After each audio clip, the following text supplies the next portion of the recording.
Akhir-akhir ini banyak banget deh yang ngeluhin kena penyakit GERD. Sebenarnya apa sih bedanya penyakit GERD dengan MAH biasa? Hai Tizen, kalian tahu nggak soal penyakit GERD?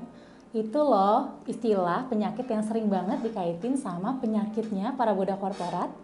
Hai, aku Nora dari Iping dan pada kesempatan kali ini akan mengupas lebih tuntas mengenai GERD itu sendiri.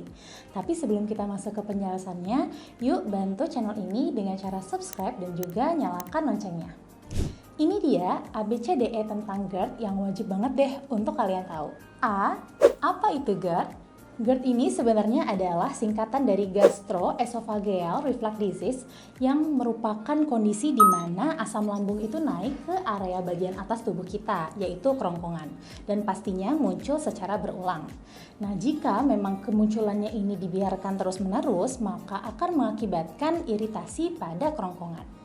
Ya jelas kali ya, secara logis nih, cairan asam lambung yang mungkin dulu saat kita belajar tuh sering disebut sebagai HCl, itu kan sifatnya adalah korosif. Dia berupaya untuk menghancurkan makanan yang masuk ke dalam tubuh kita. Bayangin aja sifat cairan yang sekorosif itu mengenai dinding kerongkongan yang notabene-nya nggak terlalu tebal. Alhasil, jika kejadiannya terus-menerus, maka iritasi pun akan terjadi.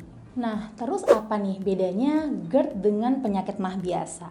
Menurut Medical News Today, sebenarnya kedua diksi ini, GERD dan MAH, itu punya akar masalah yang sama, yaitu kenaikan asam lambung. Tapi bedanya adalah manifestasi gejalanya. Jadi kalau MAH itu sendiri, dia memunculkan gejala yang tidak nyaman pada bagian perut saja akibat iritasi pada dinding lambung. Umumnya memang dipicu sama infeksi bakteri. Beda nih sama GERD. GERD ini biasanya rasa tidak nyamannya itu pada area dada, dekat ke ulu hati, dan juga area jantung.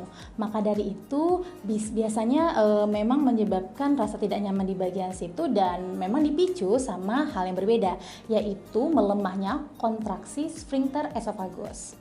Nah, menurut temuan dari jurnal medis yaitu GERD di tahun 2014, ditemukan sekitar 8-33% populasi di dunia itu mengalami GERD dan spektrumnya ini cukup luas dari mulai anak-anak sampai dewasa.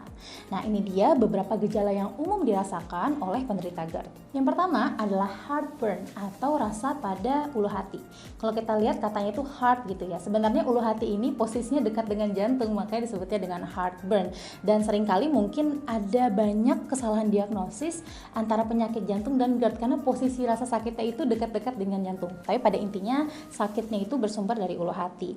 Nah, penyakit ataupun rasa sakit yang di bagian dada ini atau heartburn itu biasanya muncul pada waktu-waktu tertentu nih netizen. Biasanya bagi penderita GERD sering banget muncul heartburn ini pada saat mereka setelah selesai makan, pada saat malam hari, dan juga pada saat mereka tidur atau rebahan.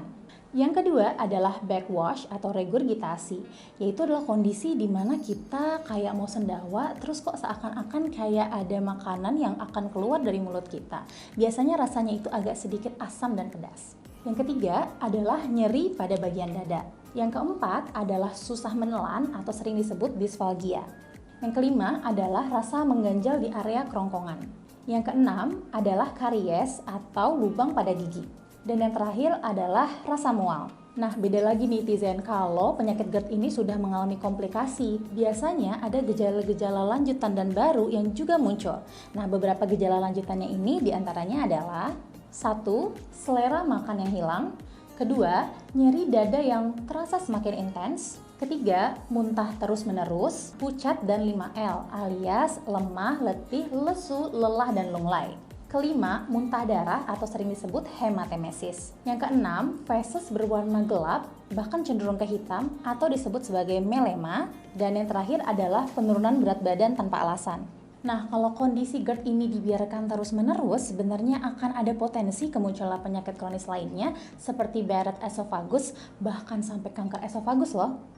B. Bagaimana sih GERD itu bisa terjadi? Jadi GERD ini bisa terjadi dipicu karena adanya pelemahan otot atau katup yang disebut sebagai sphincter di area esofagus yang memang sebenarnya punya fungsi utama untuk membatasi antara area perut atau lambung dengan kerongkongan.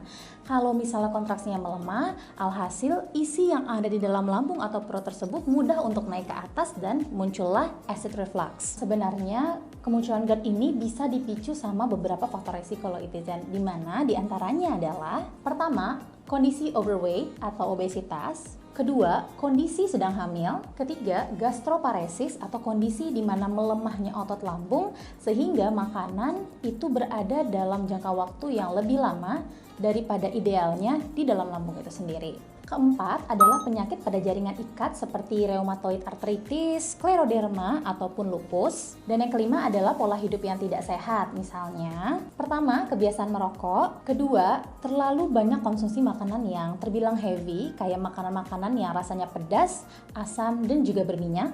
Ketiga, terlalu banyak konsumsi minuman beralkohol dan mengandung kafein. Keempat, langsung tidur habis makan tanpa jeda. Dan yang kelima, makan tidak tepat waktu. Ada lagi faktor risiko lainnya yaitu konsumsi beberapa jenis obat-obatan. Di antaranya seperti obat benzodiazepin yang banyak terkandung dalam obat-obat penenang, beberapa jenis obat asma, obat NSAID atau obat anti-inflamatori non-steroid, dan juga beberapa jenis obat-obatan antidepresan. Nah, banyak juga nih yang menstigmatisasi bahwa penyakit GERD itu adalah penyakit khasnya budak korporat.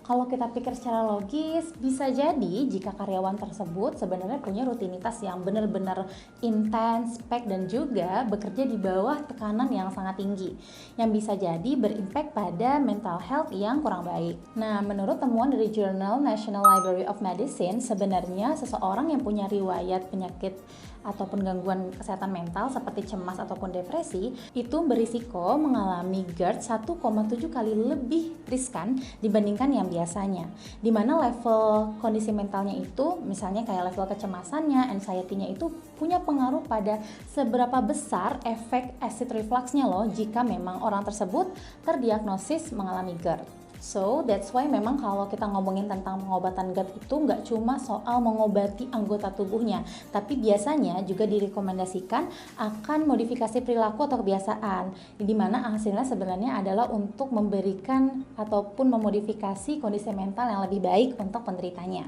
C. Cara mencegah dan mengobati GERD itu kayak gimana ya? Jadi Tizen ada beberapa cara nih bagi kalian yang memang takut nih karena bahaya GERD yang mungkin menyeramkan ya. Nah, di sini kita akan membagikan beberapa upaya untuk mencegah penyakit GERD. Yang pertama, pastinya menjaga berat badan. Caranya dengan menjaga pola makan yang teratur, bergizi dan seimbang, dan tentunya berolahraga secara teratur. Yang kedua adalah perbaikan pola makan. Dengan tadi kita sudah tahu ya semuanya bahwa ada beberapa jenis makanan yang cukup bisa memicu kenaikan asam lambung, kita sudah mulai bisa nih mencegah beberapa konsumsi berlebihan pada makanan-makanan tersebut, yaitu makanan yang pedas, makanan yang asam, dan juga minuman yang punya kadar alkohol dan kafein yang tinggi. Nah, terus porsi makan itu matters juga loh Itizen, dimana yang lebih baik sebenarnya adalah makan dengan porsi yang kecil namun sering dibandingkan yang sekali banyak. Yang ketiga adalah kurangi, bahkan berhenti untuk merokok, karena kadar dari rokok itu sendiri secara kimiawi punya efek terhadap melemahnya kontraksi sphincter esophagus yang punya fungsi utama untuk membatasi antara lambung dan kerongkongan. Kalau dipikir-pikir itu adalah penyebab utama ya dari terjadinya GERD itu sendiri. Yang keempat adalah mengurangi konsumsi minuman manis seperti soda karena konsumsinya tersebut dapat menyebabkan tegangan dalam lambung yang akan memicu terjadinya MAH. Dan yang kelima adalah belajar mengelola stres, yang pastinya setiap orang kan punya permasalahan tersendiri dalam hidupnya gitu ya. Jadi tiap dari kita memang harus belajar dan pintar-pintar untuk memilih mana cara-cara yang tepat untuk mengatasi rasa stres itu. Jadi ada beberapa upaya nih yang Itizen bisa lakukan, misalnya dengan beristirahat secara berkualitas ya, belum tentu lama itu berkualitas, tapi yang terpenting itu adalah berkualitas, lalu bermeditasi, berolahraga, bahkan dengan cara mencari support sistem yang memang oke dan baik untuk kondisi kesehatan mental kita. Gimana cara mengobatinya nih bagi Itizen yang sudah terlanjur kena GERD? Sebenarnya cara terbaik adalah pastinya berkonsultasi langsung ke dokter atau ahli kesehatan, karena biasanya penanganannya itu akan berbeda di tiap-tiap individu atau case-nya. Dan saran yang sebaiknya dilakukan adalah untuk menjeda waktu antara makan dan juga tidur, at least per waktu 2-3 jam gitu ya, untuk kita bisa rebahan ataupun tiduran setelah makan, karena sebenarnya ini dapat mencegah kenaikan asam lambung ke bagian kerongkongan. Nah, apakah GERD bisa sembuh? Ternyata good news-nya menurut dokter spesialis gastroenterologi bahwa penyakit GERD ini bukanlah penyakit seumur hidup, jadi bisa sembuh kok. D. Dengerin tuh, jadi lebih aware ya sama gejala GERD. Bagi netizen yang super sibuk, disarankan untuk tetap at least spare waktu, setidaknya makan atau nyemil lah ya di tengah-tengah kesibukannya. Nah, kalau nyemil pastinya nggak boleh cemilan-cemilan sembarangan ya. Yang direkomendasikan adalah cemilan yang sehat. Nah, netizen setelah video ini bisa nih cek eating market yang dimana di sana ada banyak sekali opsi cemilan-cemilan yang sehat. Lalu jangan lupa juga untuk belajar mindful terhadap kondisi diri kita sendiri. Misalnya dengan nge-track nih kondisi kesehatan mental kita itu sedang baik atau tidak. Kalau kita juga punya rezeki yang berlebih, kita bisa nih untuk datang ke ahlinya, ke psikolog untuk melakukan sesi konseling. Fun fact nih netizen, bahwa gimana sih caranya seseorang itu bisa terdiagnosis GERD sebenarnya dengan menggunakan sebuah teknologi yang namanya endoskopi, di mana nantinya akan dilihat tuh kondisi mukosa di bagian kerongkongannya apakah benar-benar menipis atau rusak gitu ya karena cairan asam lambung itu sendiri. Oke, that's it penjelasan kita mengenai GERD. Kalau netizen mau tahu penjelasan lain terkait dengan penyakit-penyakit di luaran sana, bisa banget untuk tulis di bagian komentar ya.